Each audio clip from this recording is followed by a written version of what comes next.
Hello friends, সবাই গরমে আশা করি ভালো আছো। আজকে একটু কফি দিয়ে, সবাই তো ম্যাঙ্গো শেক করছে, আমিও দেখিয়েছি আজকে একটু কফি দিয়ে অন্যরকম করে দেখাচ্ছি। দেখো ভালো লাগবে, যা গরম পড়েছে।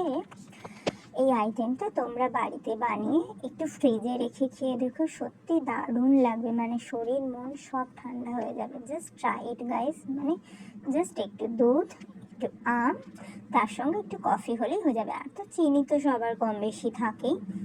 এই তিনটে আইটেম আর একটু গ্রাইন্ডারে একটু গ্রাইন্ড করে নিতে পারলে ব্যাস, নাও করতে পারলে কোনো অসুবিধা নেই। তোমরা দেখবে বাড়িতে খুব সহজে বানিয়ে ফেলতে পারবে। গরমে এটা করে বানিয়ে খেয়েও দেখবে খুব ভালো লাগবে। তবে একটু ট্রাই করবে 2 ঘন্টা মতো ফ্রিজে রেখে দিতে, এত সুন্দর একটা আরাম দেবে না, মানে কি বলবো।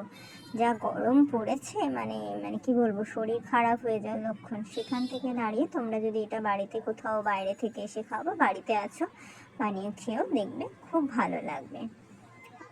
আশা করি সবার আইটেমটা ভালো লাগবে এবং সবাই বাড়িতে ট্রাই করবে। Tata, bye, thank you and good night.